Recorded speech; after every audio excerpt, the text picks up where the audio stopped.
Hello दोस्तों, Rana classes में आपका स्वागत है। तो आज मैं आपको बीएसएससी सीजीएल 4 की वैकेंसी क्यों डिले हो रही है, बीएसएससी इंटर लेवल में क्या क्या डॉक्यूमेंट्स अपलोड करना है, एडिट करना है, और सिविल सेवा से प्रोत्साहन राशि कितनी कौन कौन सी परीक्षाओं में दिया जाएगा, तो इसके संबंध में आज बताऊँ। तो इस वीडियो को शुरू से अंत तक देखें, पसंद आने पर लाइक, नए लोग सब्सक्राइब करना ना भूलें। तो आप देख रहे होंगे तीसरे नंबर गाइड के साइट पर है रोस्टर क्लियरेंस संबंधी कार्यशाला के संबंध में। तो ये आप 16/1/24 कल का ही आप देख सकते हैं। इसको देखते हैं डाउनलोड करके कि क्या स्थिति है।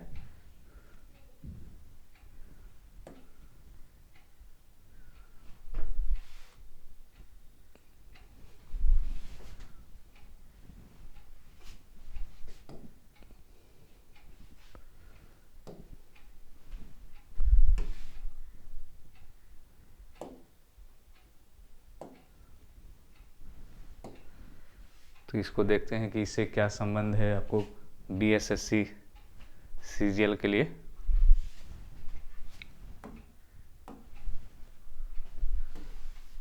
तो ये कल का ही लेटर है, ये सरकार के अवर सचिव द्वारा लिखा गया है। सभी अपर मुख्य सचिव, प्रधान सचिव बिहार पटना, बिहार पदों एवं सेवाओं की रिक्तियों में आरक्षण में SC ST जो चेंज हुआ है उसके संबंध में। और कौन कौन चेंज हुए ये आप लोग जानते ही होंगे, नहीं जानते हैं तो मैं बता देता हूँ। BC का कितना हुआ है आपको, BC का 12 से 18 हुआ है % बढ़ोतरी हुआ है। EBC का आपको 18 से 25 हो गया है। उसी तरह से SC का है जो कि आपको 16 से 20 हो गया है, और ST का यही चेंजेज है जो कि आपको 1 से 2% हुआ है। इतने सारे चेंजेज हुए हैं। आरक्षण है जो कि पहले कितनी थी, 50% थी, और EWS की मिलाकर अगर 60%, और ऐसे बढ़कर कितनी हो गई, 75% हो गया। तो रोस्टर क्लियरेंस के लिए ये लिखा गया। रोस्टर क्लियरेंस का मतलब क्या होता है? रोस्टर क्लियरेंस का मतलब होता है कि जब भी आप देखते होंगे, चाहे BPSC की हो या BSSC CGL की हो, इंटर किसी भी वैकेंसी में, तो सीटों का बंटवारा होता है। पहले क्या होता है, पहले जो कि विभाग है जो कि वैकेंसी जैसे CGL 4 की चर्चा करते हैं, तो सबसे पहले क्या मांगा, सबको लेटर लिखा गया कि क्योंकि ये नियमावली चेंज हुई है, हाल ही में चेंज हुई है, कि उसके अनुसार बनाना। पहले क्या था, 200 सीटों के गई हुई थी BSSC के पास, लेकिन वो सारी जितनी भी आयोग के पास गई सारे लौटा दी, क्योंकि नए नियमों के अनुसार अब करना है। मतलब ये जो 15, तो रोस्टर पॉइंट 100 होते हैं। 100 रोस्टर पॉइंट में ये निर्धारित, तो पहले में जनरल कराएगा, दूसरे में BC कराएगा, तीसरे में EBC है। इस तरह से क्राइटेरिया फिक्स रहती है कि ये नहीं रहेगा। और किससे मिलान किया जाता है, कितने पद है कि पहले से खाली हैं, और कितने पद भरे हैं, और कितने पदों को वैकेंसी निकालनी है। आप लोगों ने कई बार आप लोगों ने उठाया है कि ST का सीट है जो कि नहीं है, तो BC का सीट इसमें कम है। आरक्षण जब 12% है, 16% है, उसके अनुसार क्यों, क्योंकि उससे पहले से ही फील रहते हैं। मान लीजिए कि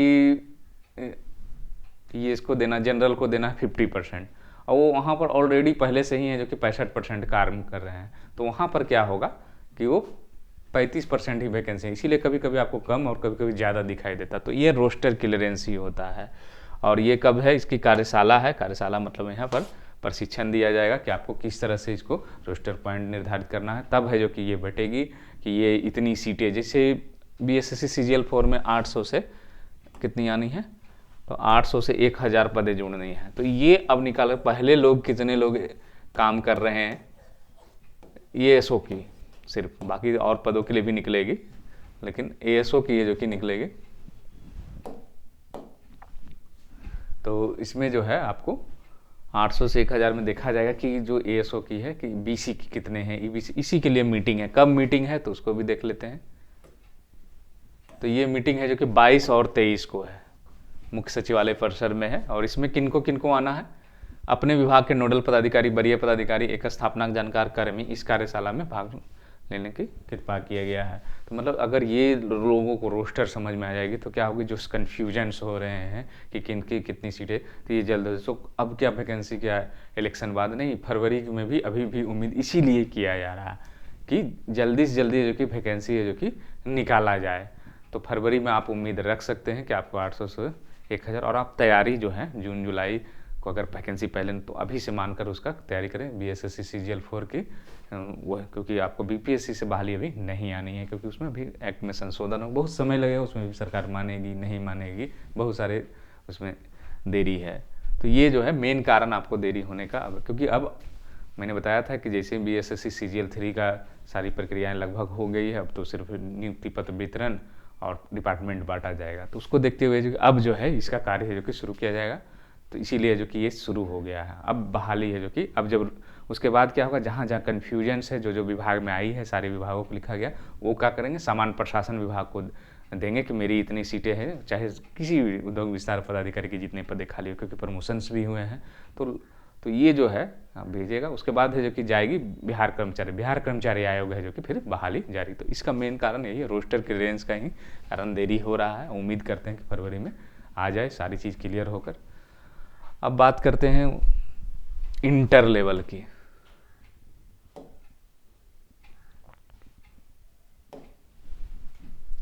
इंटर लेवल में आपने देखा होगा कि नोटिस आया है जिसमें लिखा हुआ डॉक्यूमेंट्स अपलोडेशन और एडिट ऑप्शन। तो डॉक्यूमेंट्स बहुत सारे लोग पूछ रहे हैं कि क्या मैं नया बनाकर, तो नया आपको कुछ भी नहीं करना है, जो भी करना फॉर्म भरने के पहले करना है। ये नोटिस भी मैं आपको दिखा देता हूँ।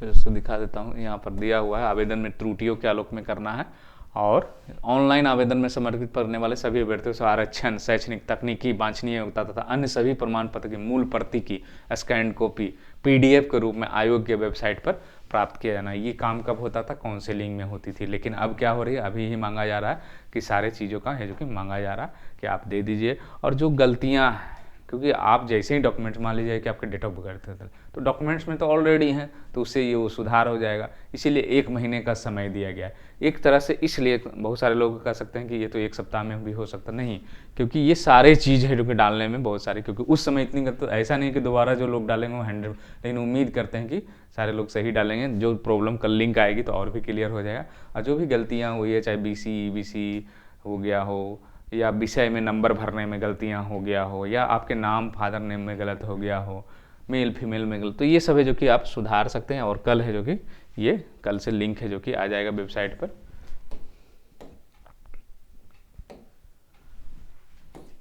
तो आप लोग है जो कि इसको सारे डॉक्यूमेंट्स को जो कि तैयार रखें, और कल जो है इसके PDF के रूप में उसको बनाना है। जिस तरह से काउंसिलिंग में लिया जाता है उसी तरह से किया जाएगा। अब आते हैं दूसरी खबरों पर।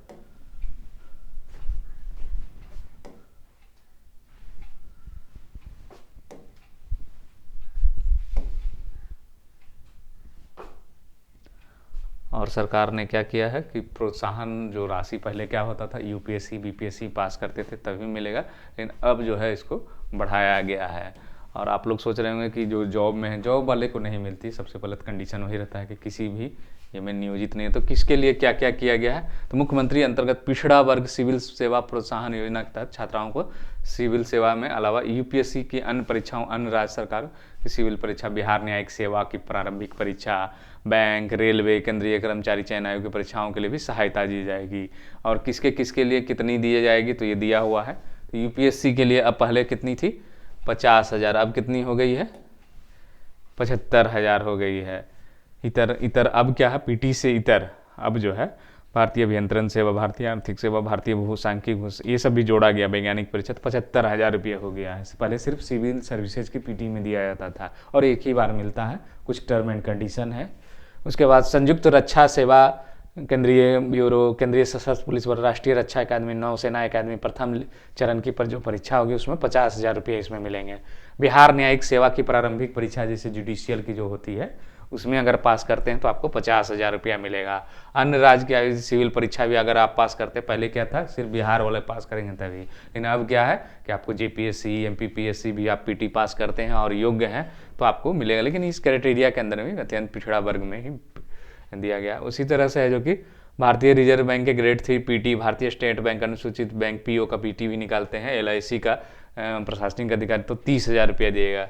संयुक्त स्नातक स्तरीय मतलब BSSC CGL भी अगर प्री पास करिएगा तो आपको ये जो कि ये परीक्षा क्या आप पुराने जो पास करके उन्हें नहीं, अब जो नए पास करेंगे उनके लिए होगी। तो ये अच्छी पहल है अगर आप रेलवे बोर्ड तकनीकी स्नातक स्तरीय परीक्षा भी पास करते हैं सिर्फ ग्रेजुएशन स्तर का, तो उसमें भी 30,000 मतलब BSSC CGL पास कीजिए और 30,000 रुपया लीजिए, लेकिन सबके लिए नहीं होगा, टर्म एंड कंडीशन होती है। जॉब में है तो आपको नहीं मिलेगा, पहले ही है, कहीं नियोजित नहीं होना चाहिए। रेलवे बोर्ड में भी निकालते हैं या SSC सेंट्रल निकालते हैं, इंटर लेवल पर नहीं। तो ये सब चीज़ें जो कि आपके फ़ायदे के लिए है, और इसको आप है जो कि सरकार से पैसा ले सकते हैं, मेंस की तैयारी या अगले एग्जाम की तैयारी के लिए दिया जाता है। तो ये अच्छी पहल है सरकार की। खासकर उसमें आय प्रमाण पत्र भी देना पड़ता है, आय प्रमाण पत्र को देखते हुए जो कि ये दिया जाता है।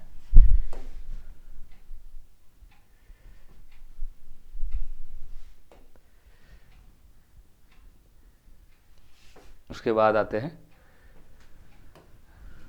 राज्य कर्मी का दर्जा मिलने के बाद क्या होगा इसमें, तो ये देख सकते हैं।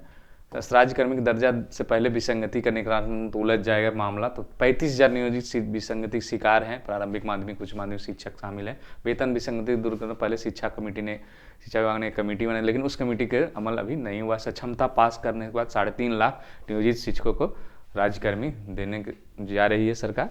ऐसे नियोजित शिक्षकों को राज्यकर्मी विसंगति करने लगा, तो ये मामला है जो कि और क्या है, इसमें वेतन के लिए बनाई गई थी पहले कमेटी, अधिकारी थे ये सब अधिकारी। मूल वेतन में अंतर है, 5200 पे स्केल पर 5200 स्केल राज्यकर्मी को मूल स्केल अंतर में ही विसंगति है। 2000 ग्रेड में वाले वेतन को 21,700, जबकि नियोजित शिक्षकों को स्केल जो दिया गया उसमें 21,290 से शुरू होता है, जबकि कक्षा 1 से मतलब ये सब विसंगतियाँ हैं। नियोजित शिक्षक वेतन विसंगति की वजह क्या है, वेतन जो बढ़ोतरी हुआ है वो कारण है।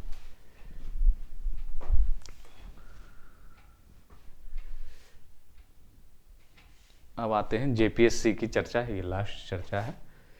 तो ये जो JPSC की बहाली है उसमें, क्योंकि काफ़ी समय से JPSC निकली नहीं है, झारखंड सिविल सेवा परीक्षा तैयारी कर रहे अभ्यर्थियों को राज्य सरकार बड़ी राहत दे सकती है। सूत्रों के अनुसार जारी होने जा रही सिविल सेवा नियुक्ति विज्ञापन में अभ्यर्थियों के अधिकतम आयु सीमा में छूट दी जा सकती है।